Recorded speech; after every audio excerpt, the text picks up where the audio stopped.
The Charlotte Ledger Podcast is a member of the Queen City Podcast Network. Hi, it's Cristina Bolling with the Charlotte Ledger, and you're listening to the Charlotte Ledger Podcast. You can find out more about the Charlotte Ledger and subscribe to one of our newsletters by going to thecharlotteledger.com. If you like this podcast, feel free to subscribe so you don't miss future episodes. And you can always share it with a friend. We appreciate your support. On today's podcast, I'm speaking with Emily Jensen Wheeler, who is the new Executive Director of Dress for Success Charlotte. Emily came to Dress for Success in January of 2024, and earlier in her career, she worked in both higher education and nonprofit program management. This month of March is a special one at Dress for Success Charlotte because it's when the organization hosts its biggest fundraiser of the year, the Your Hour, Her Power campaign. Every day this month, female leaders across Charlotte will be asking people to donate 1 hour of their salaries to support Dress for Success Charlotte's mission to provide services and programs that help women forge and sustain careers. I'm honored to be participating in the campaign. You'll hear more about that in the Charlotte Ledger newsletter this month. So, Emily, great to meet you. Thank you for sitting down with us. Yeah, Cristina, it's great to talk with you today. I'm really excited to be here. Great. I wanted to start off just, introducing you a little bit and having you describe what Dress for Success is and its mission, and then talking a little bit about you and your background. So the mission for Dress for Success Charlotte is to empower women to achieve economic independence. And we do that through a variety of services. So we have professional development programs and workforce development programs to help women acquire job skills. We have a professional clothing program to make sure that as women are interviewing for and entering into new jobs, that they have the wardrobe to be successful in those roles. And then we also have a network of professional women's groups to support women as they've entered a new career, a new job, to have the support and the network to be successful in continuing in that job and advancing as they move forward. And so we really support women through the entirety of their career, from entering a new role through, staying in a career for 20 years. We want to make sure that women feel supported and have the tools to succeed. I think when some people are first learning about Dress for Success, they think about it as the nonprofit where you can send your suits, but it's like so much more than that, right? Yeah, our flagship program is our professional clothing program. And so that is absolutely what people think of first. But the workforce development programming that we do, we really help women transition from unemployment or underemployment into roles that have stable income and, benefits often to support their families. And so one of the data points we love is that for every woman that's lifted out of poverty, she brings as many as 6 family members along with her. And so when we look at the economic impact in the Charlotte region, we're not just talking about the women who utilize our services. We're really talking about ripple effects that could impact thousands more individuals here. Gotcha. So tell me about you. And I know you're pretty new to the role. When you started and what was your career experience like before you came to Dress for Success Charlotte? Sure. I started the job on January 2nd. So I have been, jumped into a new year with a new opportunity here. But previously, my background is in higher education. And so I managed programs and ran a family giving council. Much of my work was at UNC Charlotte. I was previously at the University of Central Florida. And so my background really comes in higher education and, public education perspectives. But then after I got my doctorate at UNC Charlotte, I moved to a different nonprofit organization and was doing workforce development programming. And so really looking at how to help folks from historically underrepresented backgrounds have access to high earning careers. And so that's really what drove me into that workforce development landscape. And this job opened for Dress for Success Charlotte, and it was my dream job on paper. I read every responsibility, every bullet point. And the story I've told to a few folks now is that, I took my phone to my husband and I was like, this is my job. Read this job. It is the job for me. And how rare of an opportunity to get those goosebumps and feel that way reading a job description and then actually have the opportunity to enter into that role. So I'm really grateful to be here and I'm learning a lot, but I'm also really excited about the future we have.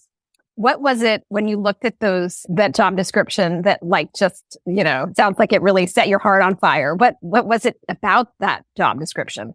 I think it's about the job description, but it's also about who I am and where I came from. When I was young, my mom started a tech consulting company.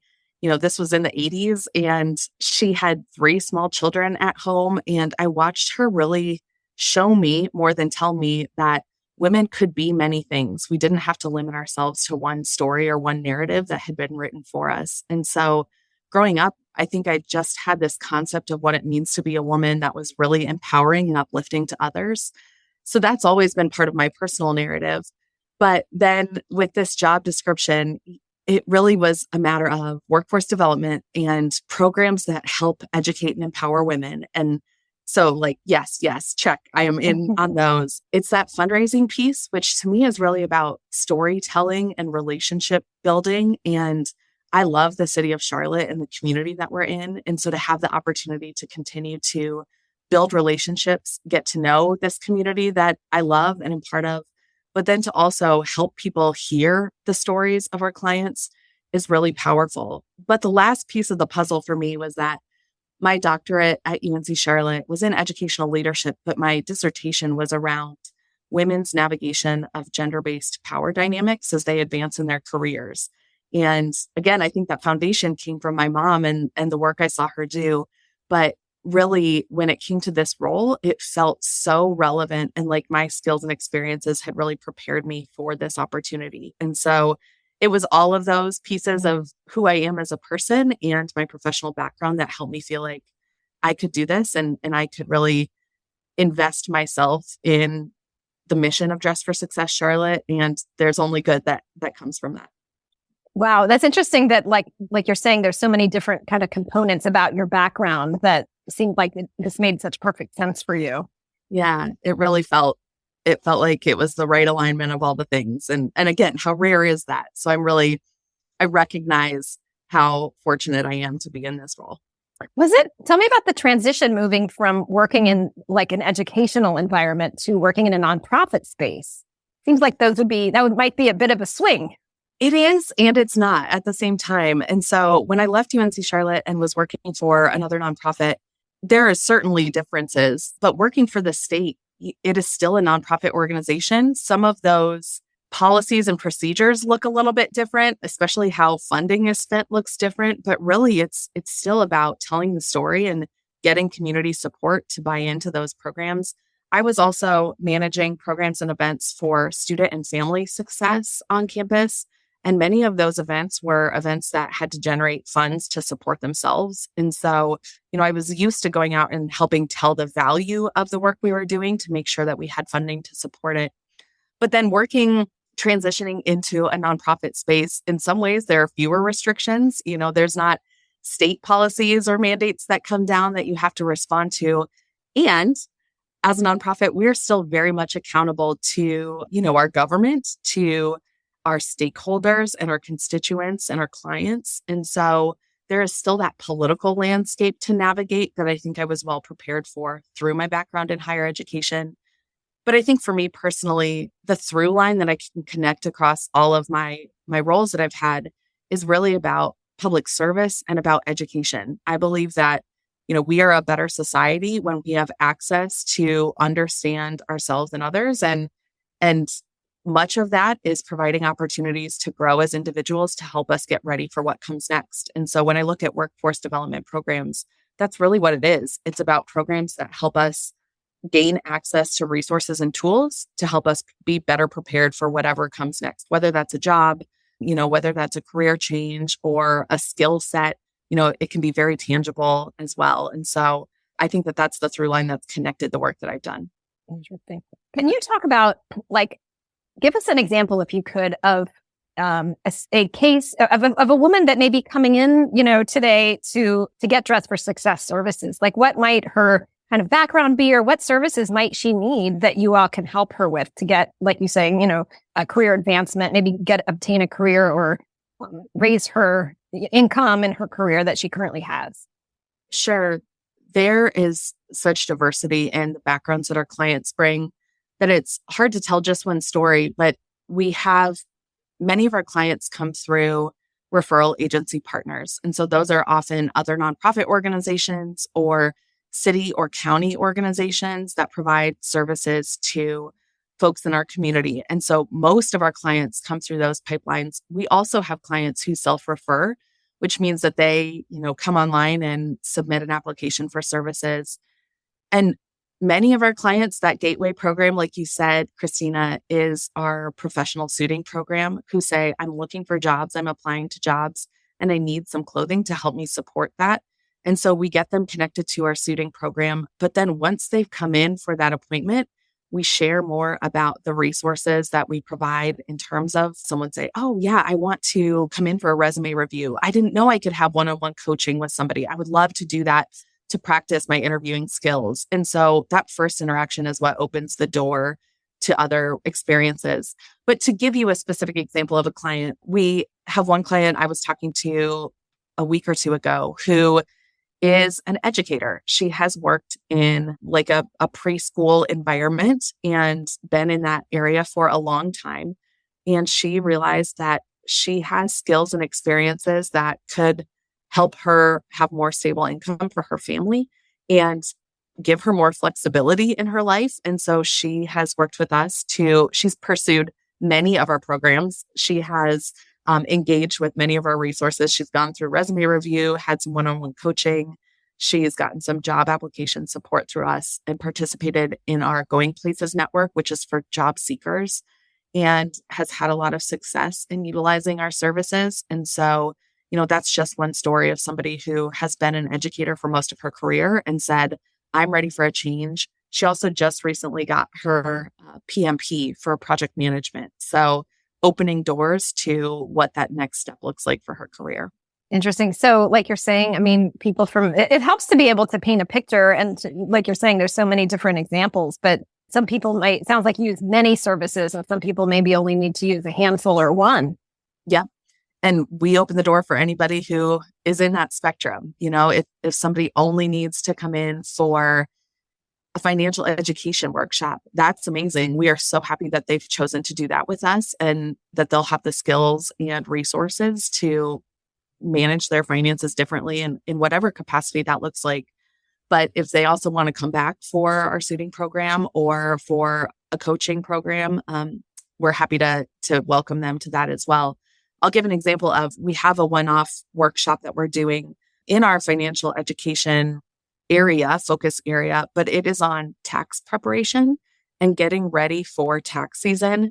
That's something that many folks may not think about. We know to anticipate that and do that from year to year, but there can be a lot of complexity for people who have childcare costs or dependents or, home work that they're doing, or if they're unhoused. And so we're bringing in one of our employer partners to come talk about taxes and how to prepare for doing their taxes so that those women feel like they have the knowledge that they need to be able to manage that and get the most out of their tax return as well. Interesting. Are there other things that you're looking to kind of grow, or programs that you're looking to grow, or what are some sort of challenges that you see as you're not quite 2 months into the role that you see facing Dress for Success? Sure. There are absolutely opportunities for us to grow. I think right now it's more about limitations to that growth. And I'll get to that in a second. But, one great example is that we had some other nonprofit partners ask if we would be willing to do a mobile event with them in Anson County at South Piedmont Community College. And so worked with some partners in the healthcare space and some other nonprofits to set up a mobile unit where we were able to provide clients with some suiting support or professional clothing on site there actually last week for the first time. And before that event was even over, we had 3 other counties who had representation there saying, we want you to come to us. We want to do this in our county next. And so that's amazing. And we have a very small staff. And so figuring out how to make mobile events more possible and more flexible is something that we're quickly realizing is a priority. Similarly, we, during COVID, had pivoted most of our cohorts and our workshops to an online environment. And we're also hearing there's certainly a lot of benefit to bringing some of those back in person to make sure that we have that opportunity for community and connection. And we do have some in person, but having more consistency for that and knowing that the time needs for many of our clients are for nights and weekends. And so also thinking about how do we expand our programs and services to be available at times that there might be higher demand, but are less traditional hours for our staff. And so looking at things like that are certainly important for us. But a main limitation that we have right now is space. We are losing our lease at the end of the year. And so we're searching for a new home, and we're searching for a new home that will be larger than the space we have so that we can have more inventory in our warehouse to provide clothing for our clients, so that we can have more space to do events and bring people into this space for workshops or, networking events, things like that. And so many of our limitations are tied to that space, knowing we can do things in the short term here, but no matter what, we need to have a new home come January 1st. And so making sure that that home meets our needs and that we are able to really think expansively about the work that we're doing in whatever that new facility is. Gotcha. So that sounds like a big deadline. And it is. How is the search going? And, how could people help with that process? Cristina, I wish more than anything that today on this podcast, I could say, we have a new home and I'm happy to announce, but unfortunately we're not there. We are aggressively searching for new space and, are pursuing any and all leads that come up in Charlotte. And so, of course, if anybody has a space or knows of a space that might be a great fit, we would love any and all referrals. We are, really thinking about our clients and the communities that they're coming from. An ideal space for us would be in one of the corridors of opportunity. So, the west adjacent corridor that's close to Uptown, or the northern corridor along like Graham, Tryon, Sugar Creek, any of those spaces. And then again, Albemarle and Central Avenue. So really looking at proximity so that it's still relatively central to Charlotte so our clients can come in from any part of the city on a bus line. We also have a high concentration of clients who take the bus to come to us. And so making sure that we still have that accessibility is very important. And then we're looking for 7,500 to 10,000 square feet. We have to have some sort of street level access for our warehouse needs. But those are our really critical needs. I wanted to talk a little bit about this month of March, which is so dear to Dress for Success with the Your Hour, Her Power campaign. I'm excited that my face will be on a billboard in the middle of the month. I think I have Wednesday the 13th. And I wanted to just hear about that fundraiser from you and why it's so important and kind of like the story behind it. Sure. So Your Hour, Her Power is really our celebration of Women's History Month through Dress for Success Charlotte. So it started in the pandemic. In 2020, we had other programs that we hosted in the spring that were traditionally in person. And so it became clear very quickly that we weren't going to be able to hold those events like we knew them. And so Your Hour, Her Power was born or evolved from that. And the thought was, if we can feature one woman a day across Charlotte, she can help us tell our story, but we can also celebrate the great work that women are doing to uplift other women. And so our goal that first year was to raise $31,000, the equivalent of $1,000 a day, by featuring women in our community. And we exceeded that expectation. We raised over $100,000 in our first year, fully in support of our programs. So every dollar of that goes back to support our workforce development programs for our clients. So from there, we've evolved to, still feature one woman a day across every day in March. But we've also established some really incredible sponsorships and media partnerships through this opportunity. We feature one client at the beginning of the month to kick off the event and one client at the end of the month to help us wrap up the event. And this year, our fundraising goal is $250,000. So we are ambitious in trying to really raise as much funds to grow our program and keep us on track to serve this Charlotte community as best we can. I understand that some other communities are looking at Charlotte's Your Hour, Her Power campaign as a model that they might want to start. Yeah, so we've actually become a national leader through our partnership with Adams Outdoor. So because Adams has donated the billboard space for women to be featured each day, other affiliates around the United States have expressed a lot of interest in understanding how our campaign works. we have a relationship with the worldwide organization, but all of the dollars raised through our campaigns stay here in Charlotte. And so other affiliates are certainly interested in learning how they can use a similar model to help them raise funds. I will say that some affiliates have started to use similar models, but often it's, only a few days over the course of the month rather than every day. And so Charlotte continues to be a leader in featuring 31 women over the course of the month and really celebrating their successes and asking them to help us tell our story of the work we're doing. It's always interesting to see the women that are, involved in it and how they are from such like a wide spectrum across Charlotte, which seems really brilliant in the way that they can each, tell their own networks about Dress for Success and the story behind it, and just sort of seeing it snowball out from there.